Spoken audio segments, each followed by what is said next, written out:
The following episode may contain references to Formula One controversies, both past and present. Viewer discretion is advised. And we are live. Hopefully We are live. Oh no, that was from a U2 concert. Never mind. Let's not get into this. Oh yeah. It only took 2 episodes. You can talk about U2 on our other podcast. Music deleted. Oh, that's very good. That is side project to our side project.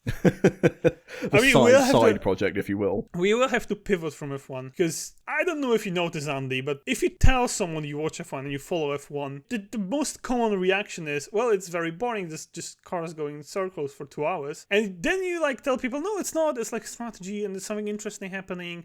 And even if the same guy wins most of the time, as it's been the case for most of recent history, it's still something happening in the background, like there are some battles, there's some overtaking, there's stuff like that. And I believe that this used to be true.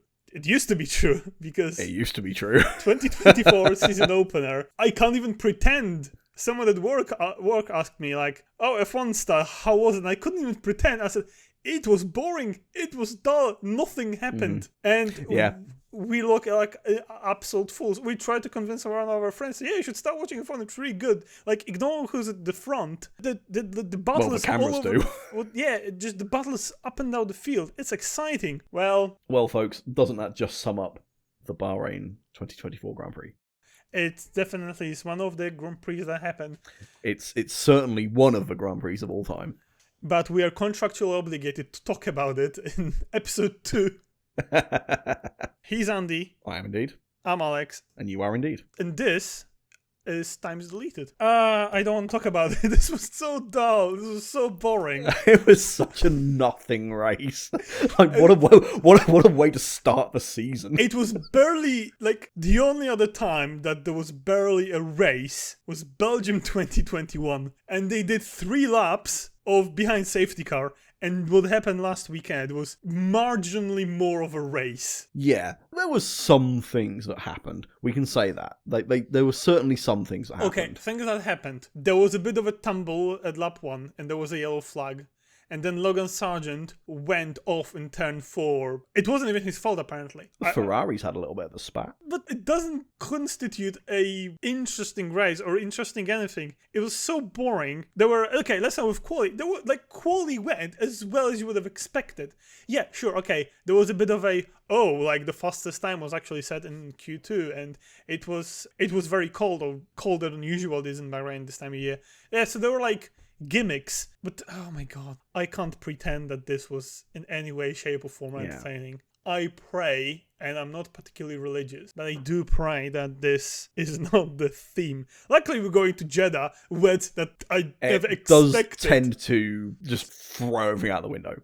Someone usually shrugs it up the wall, and it is a very fast street circuit. It does tend to make things a little interesting. And again, I've never expected myself to look forward to Saudi Arabian Grand Prix, because why would I? And yet, we find ourselves... I don't know. I think they obviously haven't had many races there so far, but no, every single one has been interesting. You are right, because the first one was a banger because we were coming up on the end of an amazing season. Last year there was a bit of something. Well, Sergio won. No, which in itself is interesting. Last year, I'm just objecting to the idea of gajillion races in the Middle East. Yeah, it seems a bit okay. People say, "Oh, Bahrain's a classic now because it's been 20 years." Yeah, okay, I can take that. It's not terribly a boring circuit. So it's not like Bahrain can't produce good racing. 2022, Max and Charles trading position in the front. It was amazing. It was the first race in new regulation. It was absolutely incredible. It just didn't work last weekend because maybe the field behind Red Bulls, let's get into this. Red Bulls are far ahead, and this is depressing. Yeah. And the field behind them is a bit bunched up, so there are Ferraris not without their problems. One of their problems, Carlos Sainz, who is beginning his villain arc, and if he I wouldn't be surprised if he ends up outscoring, outqualifying, outbidding Charles at the end of the season. No, now he has something to fight for. No, I think I made this point last week. Carlos is probably the one driver on the grid who is certain he'll get a decent enough seat. For some reason, no one ever consider him going to Mercedes.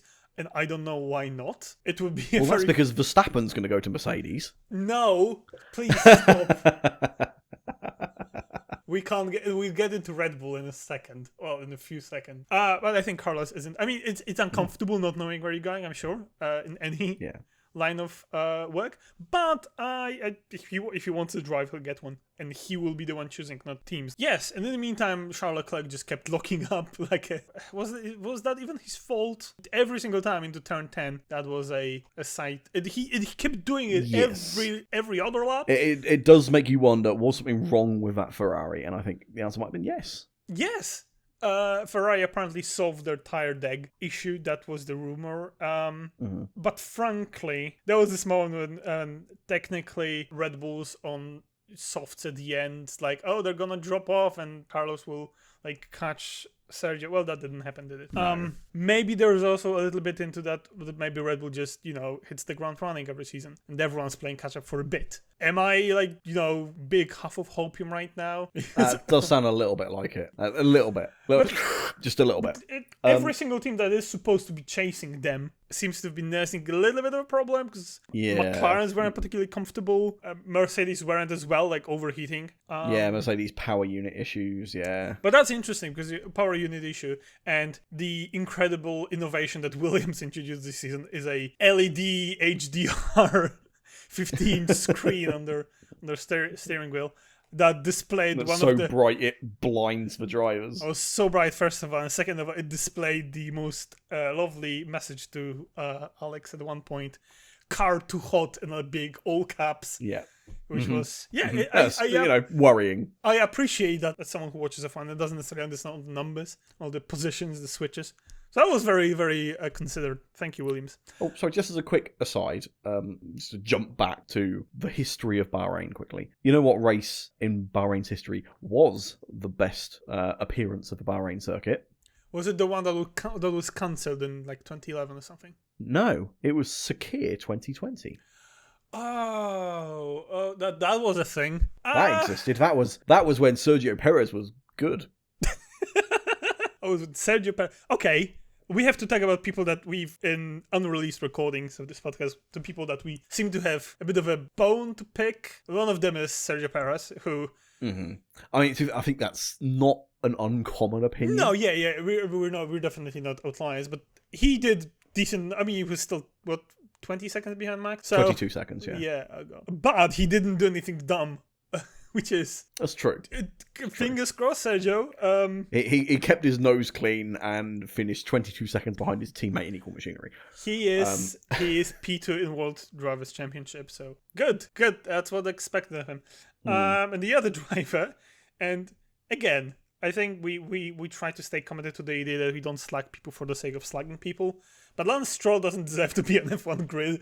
And singular decent performance. And I think that sort of emphasizes the idea that there's Red Bull, there are 4 teams close-ish behind. I know there's a bit of a gap between each and one of them. So there's Ferrari, Merkel a little bit behind, McLaren a little bit behind, Aston's a little bit behind. And there is a bit of a chasm further down. Yes, so there is the Williams-Haas-Sauber Alpine gap. So it's not like Lance Stroll. He was expected to finish in the points. I mean, again, the most predictable top 10 order you could have imagined, probably. So have you seen the F1 TV presenters have all done their predictions? They're all, I mean, those are end of season predictions, but they're pretty close to the results of this race, to be fair. But I think that's also, it's not that the race was boring. The outcome was, after the race finished, I was like, it's pretty much in line with expectations. I don't think. I think was it Lauren Winter even got it as Mercedes McLaren sandwich. Whoa. Yeah, it's F1 is finished. People can guess what the result is gonna be. F1 has been solved. It's like chess. I don't think we just create a giant F1 computer called Deep Bernie. I think if it would be called after anyone, it will be called Deep Agent Newey. Oh, Deep Newey, yeah. Deep Newey. It's also almost sounds like Deep Blue as well. It's like Deep Newey. Deep Newey. Deep Newey is also my grinder username. I was going to say, no, isn't that the one you spilt secrets to Richard Nixon with or something like that in the F1 Gate scandal? But also, there is the Police song that goes. I watched the song. It's like post-apocalyptic sort of setting. The song goes, I run Deep Throat again. It ran for years and years. And I was like listening to the police when I was like, I don't know, teenager. I mean, I still do. But I didn't really know what was that reference to until I found out what Deep Throat was, other than the Watergate songs. And I was like, oh, good. Yeah. Oh, that's a different thing. Thank you, Sting. That's that.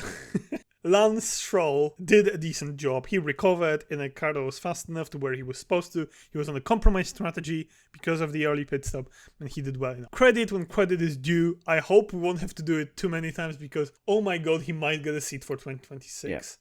In fact, considering he had the early pit stop, he only finished 19 seconds behind Fernando. Yeah, and Fernando considering it's a balls up strategy, it's not horrendous. And it was a clean race. No one did anything dumb. But then again, do we think in that race Fernando checked out a little bit and just kind of went, because it did kind of seem like it. He wasn't really fighting for position when the McLarens came past him and the Mercedes came past him, and he just kind of let it happen. That doesn't sound like Fernando. No, I know it doesn't, which is why I think you it's the start of the season, right? You don't want necessarily to. No, bullshit. I think Fernando is very much aware of the current limitations of the car. So that's just it. All right, so you think he's gone? I'm not going to fight this because I just can't. So literally nothing else happened. The only quirky thing that happened was that mediums were no use.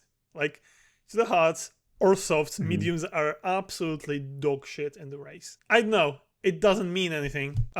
It's just good.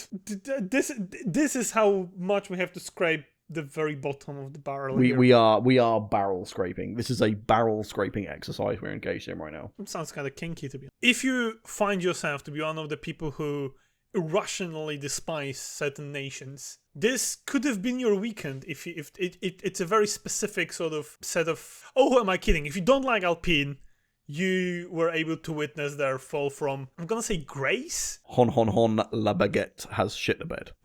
It's very low, Bohemian Randy.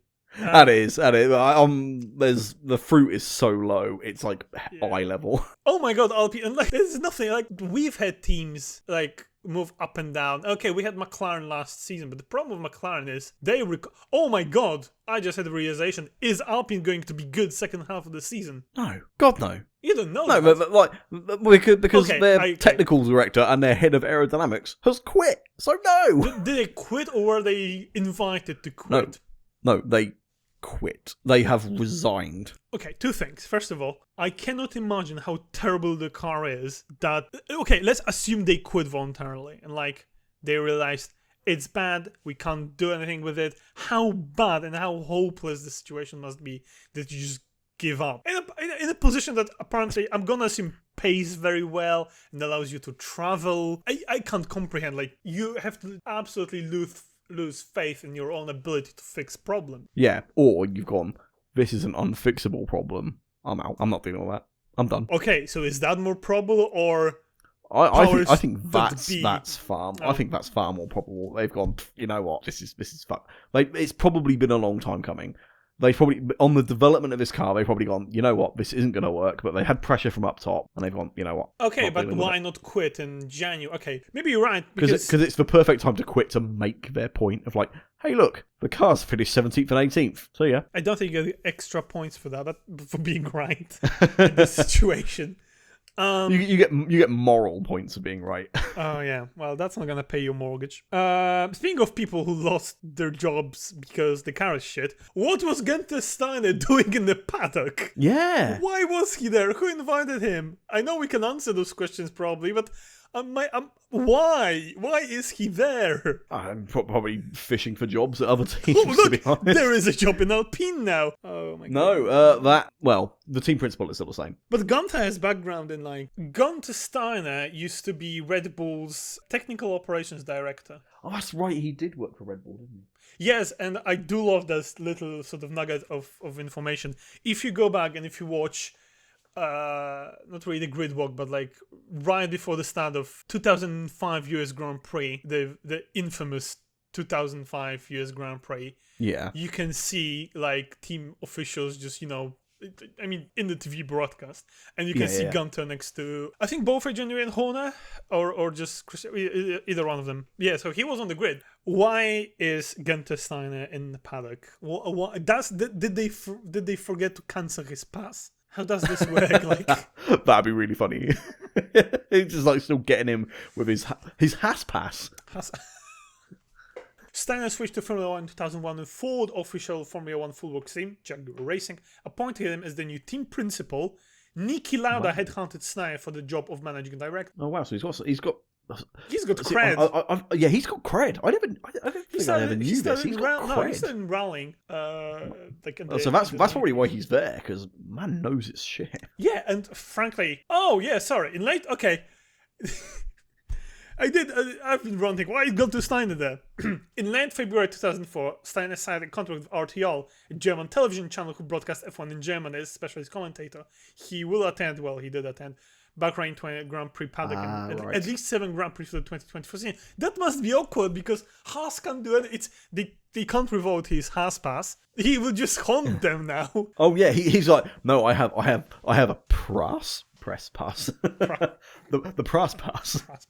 I get to wear a little like vest with the word press on it. You can't stop me. I think you only have to do that. They don't do that. They don't do that. I think you only have to. I think they only do that on track. Trackside, yeah, pit lane, because No, not pit lane. Ted does and photographers do. But does he? That's true. No, Ted does. Yeah, when he's in the pit lane. God, we are talking about Guenther Steiner. This is how little happened. Sorry, I forgot how we had notes. Oh, we were talking about the power unit for the Merc power unit. Well, okay. We need to talk about the problem with Alpines is inherent because it's not just the car. They've been struggling with the engine. It is their engine development. That's in an article I've just been reading, and it's because of the engine freeze, they've been unable to exploit the reliability loophole, as it's colloquially known, to like improve the power of their engine.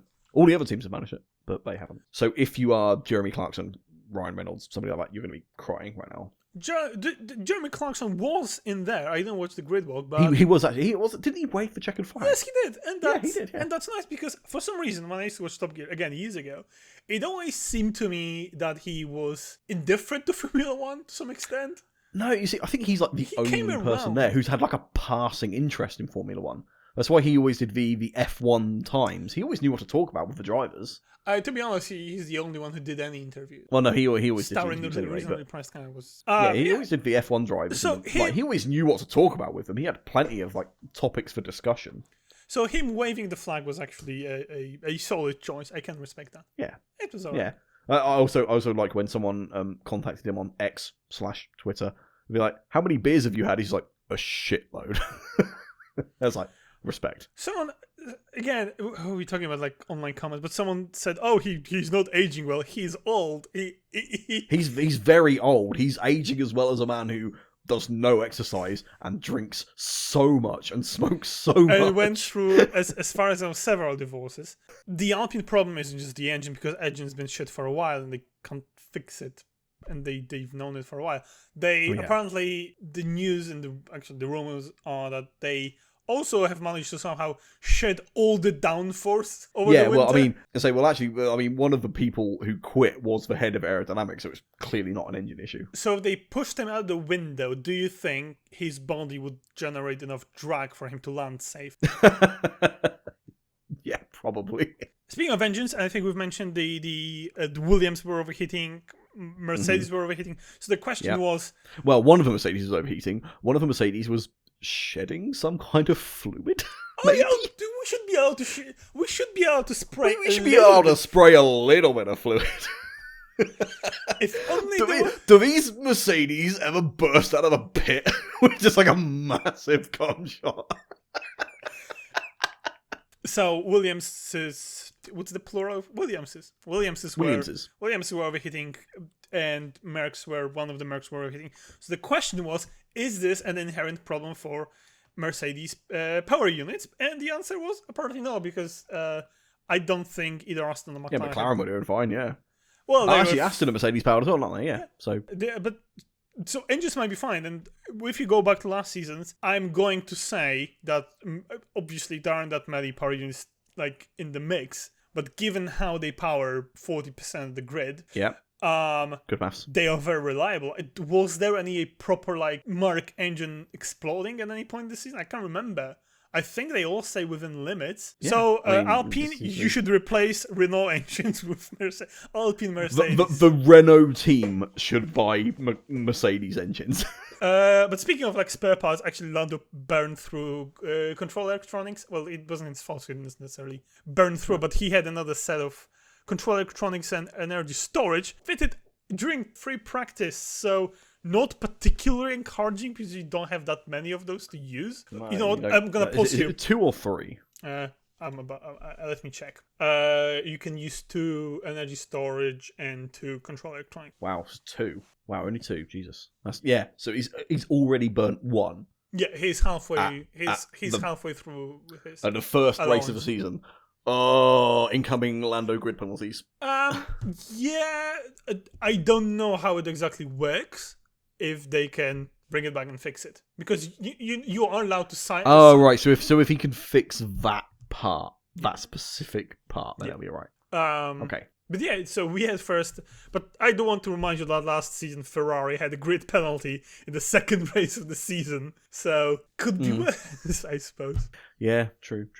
Anything else about the race, or shall we address the... I think we need to address some of the points we made in the last episode, because things have, should we say, developed. Oh, sorry, there is something else you want to address. Oh no, go ahead. Yuki Tsunoda seemed to be rather calm and collected over last season a bit. He was the early Yuki was kind of annoying to watch. I understand like he was a rookie and everything, but like Oscar Piastri was a rookie and he was the chillest guy on the grid. Well, that's just a personality thing. Yeah, it is. But no, I think Yuki like developed a really decent driver who absolutely deserves to be on a grid. But whatever happened between him and Danny Rick, it was... I specifically know what happened. Well, I'm going to take a stab at, I think, what happened. Racing Bulls, as they are now. Visa Cash App, Visa Cash App, Visa Cash App, RB Racing Bulls. RBs? Yeah, RBs, yeah. They really fucked up. They really fucked up. Because they were like, oh, you gotta let Danny Rick pass. You know, we're going to swap the cars so he can attack on softs. And he's like, okay, no, fair enough if he was a few seconds up the road. He was right there. He was right there. It's like, let the man cook, because it's right there. I think it was and like, when Yuki said, like, are you kidding me right now? He's like, he was really angry because he didn't swear. He just said, are you kidding me right now? Like, that's Yuki in like complete disbelief, white hot fury mode. Yeah, he's an experienced driver now, and it shows. He's been in the sport for many years, and he's like, look, this is nonsense. Like, obviously Danny Rick's been in the sport a long time as well, but like they know well enough that like the car is right here. I can do this. You just need to let me make it work. And they're like, no, swap the cars. So put both cars at a disadvantage, and then surprise, surprise, Danny Rick couldn't bring home the bacon. But he was top of the standings during free practice. Is Danny Rick back? Are RB's good? Oh my god, are they gonna no? Oh yeah. Oh, free practice. What? Yeah. So if we rely on the results of free practice, Lewis Hamilton 8th World Driver Championship. Yeah, because free practice 2, he came top of free practice 2. So Lewis Hamilton's gonna get an 8th championship. Yeah. Okay. Yeah. Cool. Good. As long as we've established that. You sound genuinely angry. A little bit.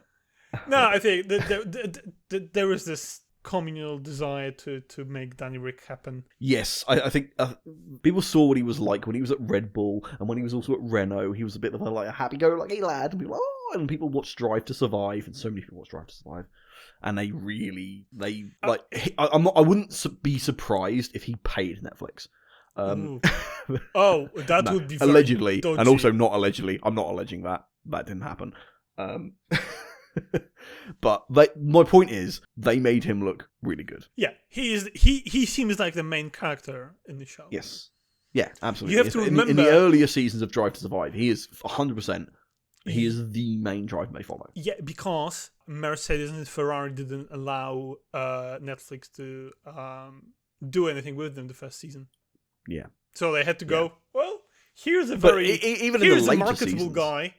Yeah. Yeah. But so even in the later seasons, they still very much like follow. And then everyone was like, oh my god, he's moving to McLaren. It's going to be a Lando, Danny Rick wonder show. It's going to be the most banter-filled team on the planet, and it was just kind of a shit.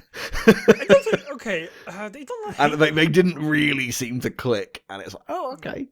No, I do think that Lando has better dynamic with Oscar. Oh, absolutely. Yeah. But you know who Lando had the best dynamic with, of course? Oh yeah, Carlos Sainz. Carlos Sainz. Carlando, baby! Oh god, Andy, I can't. I mean, I have some thoughts.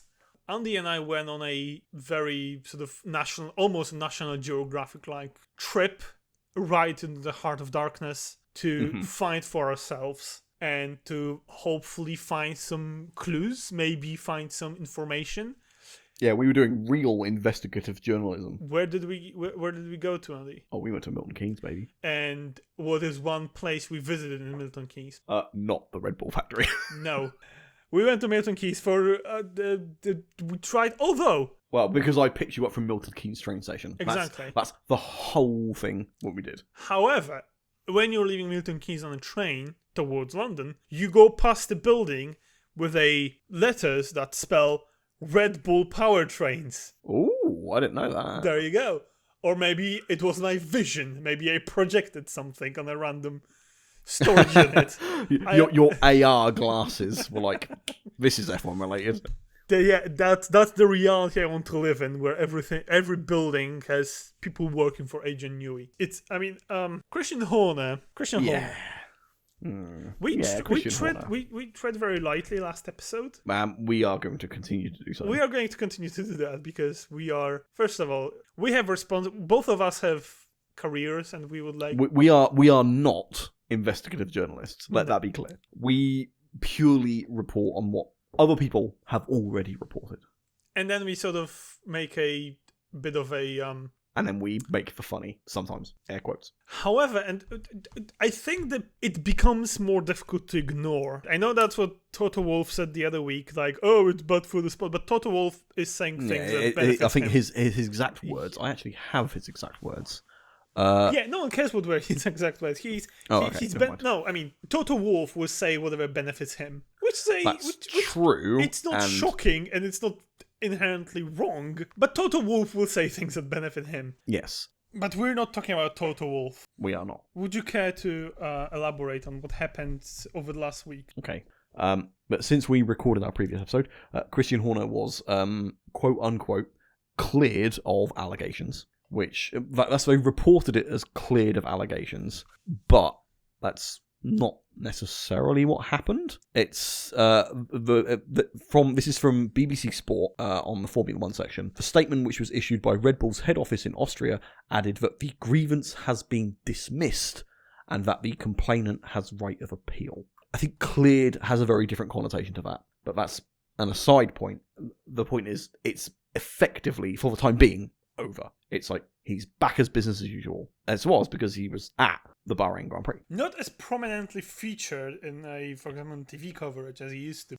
The allegation against Christian Horner was dismissed, and he told Sky, we're here now very much to focus on Grand Prix and the season ahead, obviously, in trying to defend both our titles. I'm pleased that the process is over, but I obviously can't comment about it. Within the team, it had never been stronger. So basically, it's over. Let me go. Let me do my job. Like business as usual. Yeah, just like it's just saying it's over. I'm going to carry on. Just drop it. And And then what happened? And I do want to do a bit of preamble to that.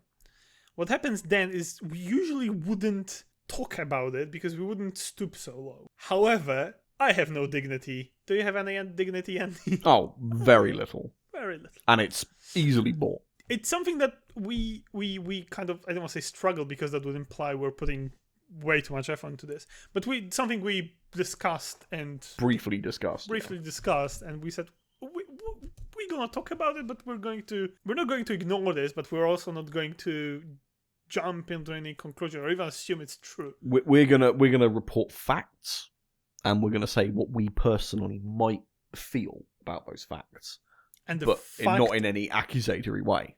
And the fact is, there's a trove of allegedly real messages exchanged between Christian Horner and said Red Bull the messages have allegedly been leaked.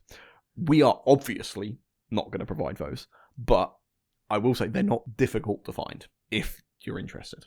And they are awkward science because Yes, and we're gonna leave that in because it's that basically pretty much sums up our feelings towards like those messages. They're like, oh, okay, this is exactly the kind of behaviour we expect from people who've had allegations made against them in this manner. It fits the supposed allegations. By the way, we don't know Yes. the specific. Well, that's true. We don't know the specific allegations I think made. this is what Other makes than, I think the main one we do know is coercive and controlling behaviour. I think that has been reported. okay. But also there was this component to those allegations that the said communication were improper. Yes. Okay, I'm going to start by saying if, and this is a very big if those messages are not doctored or edited or if they are accurate, We must say and the source true. is by no means reliable. Yeah, and I think that's why no reputable source actually reported on said leak. Well, the BBC has reported that Horner has denied the message leaks as being real. Whether that counts or not, I don't know. Well, So they've acknowledged that there are leaks. We'll say that. it is interesting what's going to happen now because he was cleared of any wrongdoing and business as usual. But then was it the day after that came out? Like fairly immediately after that ruling came down. Pretty soon afterwards, yeah. A supposed proof appears publicly. And it's very interesting to see what's gonna, if anything, will come out of this. Because yeah, they can be. I'm very much. I can very much imagine a situation where it's all fake, and it was just meant to stir. Yeah, I mean, it's not hard to, like, especially in the age of AI generation now, it's not hard to, like, mock up a couple of, like, selfies of Christian Horner that wouldn't otherwise appear in, like, a reverse image search or something, so. Yeah, because there are pictures of Christian Horner and There are indeed, in these alleged leaks, there are, in fact, a couple of selfies of Christian Horner that appear. We don't have anything smart to say about this, though. We don't really, and Not really. that's probably a good thing. Yeah. There is something I do want to say, that for some reason, Jos Verstappen is still talking shite. Yes. And that's something I want to cover, because why the fuck this man... As a point, I before we really get into this, I just want to raise this. Jos Verstappen has gone on record and said, this is from another BBC article, Jos Verstappen has said that he was not the person who leaked the messages. The 51-year-old has. This is a direct quote from the article from the BBC Sport. The 51-year-old told the Dutch newspaper De Telegraaf, "Why would I do that? Max has a contract with Red Bull until 2028 and is performing great and feels at home here. I have no interest in that at all." Yeah, we but do want to know, it was a Dutch newspaper that initially commented on the leaks. it does seem like we were only quoting BBC Sport, but they do seem to have decent quotes. Yes. But also, from 2 days ago, Christian Horner, Jos Verstappen says controversy driving the team apart. He said he didn't leak them, but he also says, well, so there seemed to be a power struggle, and what I find a bit appalling is that Max Verstappen is doing very well. Like, he's about to Yeah, like win another aside from, like, completely aside from everything else that's happening at Red Bull, like, the car is performing well, Max is performing well. Sergio isn't shitting the bed. Sergio hasn't shit the bed yet. He is. Max has put in one race into the year. He's put an absolutely dominant performance in, as we've come to honestly expect from him at this point. And the idea that this father, who, by the way, can you imagine Esteban Ocon 20 years from now roaming the paddock and just spewing shit? Because based on, like, F1 career, Esteban Ocon is a race winner. Jos Verstappen is not. Can you imagine 20 years from now Esteban Ocon roaming the paddock and telling people how to run their teams? Because he would be more entitled to do that. More qualified to do that than Jos Verstappen. And I am not particularly a fan of Esteban Ocon. I mean, he's nice. Yeah, like, this seems like a nice guy. Just from a sporting perspective. He had 2 podiums. Yeah, 2 podiums and a race win. No race win. 2 podiums. 17 What? points. Oh, sorry, you're Lost. talking about Jos Verstappen. Sorry. Right. So I was talking about Ocon. Yeah. Right, yeah. So Max doesn't need him. He needs Max, and that's kind of sad. Yeah. It is. I think Ultimately. I've used this metaphor before. Like, do you know these US TV shows where mothers are pushing their daughters to be like pageant queens and shit? Yes. This yeah. is exactly what happened to. This is it, but with F1 drivers. This is basically And that. I think their relationship has been well enough documented that we can say he probably wasn't the best dad. Probably not, parent of the year. Do we have anything else to talk about? I don't want to. Yes, I don't want to we touch do. the Christian Horner's thing. No, Yeah. like we've reported on the facts as we believe them to be true at the time. I think that's the most we can say about it. I'm going to go on a limb and say that Oh, if there is further evidence, if there is a corroborating evidence, we might not see Christian Horner for much longer in the paddock. BBC, it also reflects internal tensions known to exist within Red Bull between Horner and motorsport advisor Helmut Marko, and between the Thai majority owners and executives at the headquarters in Austria.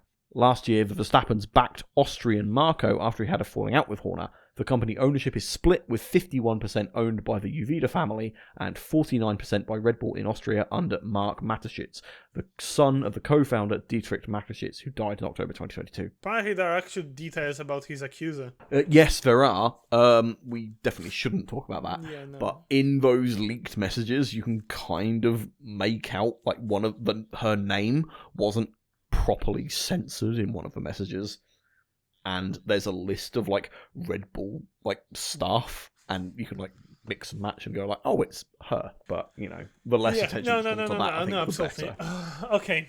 It's also worth mentioning, and it's been reported on the BBC, and we're going to link to that.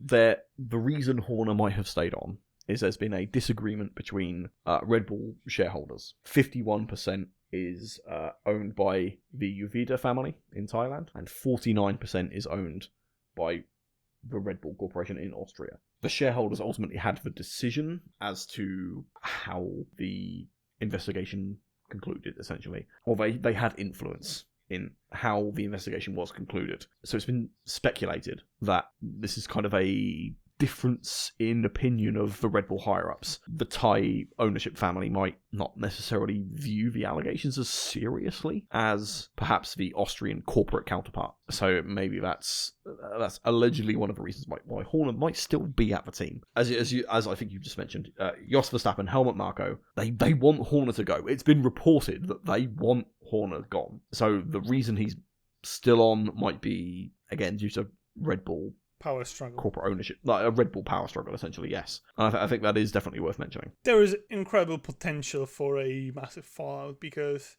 it's been such a well-oiled machine for the last few seasons. Even when they weren't winning, it seems inevitable that they will start winning at some point. So yeah, it's something that has nothing to do with the sporting aspect of it, because as we covered, maybe we've spent way too much time talking about some backdoor things instead of talking, Max Verstappen won again, and like no one cares. It is unsettling though. It's not about being a hypocrite or like telling people how to live their life, but I would, if I were F1, if I were a team principal from another team, sort of goes back to what Toto Wolff said. If those allegations have merit, and if in fact the corporate sort of structure allowed Horner to stay, well, that would have been rather appalling. Again, word if being the so key operator.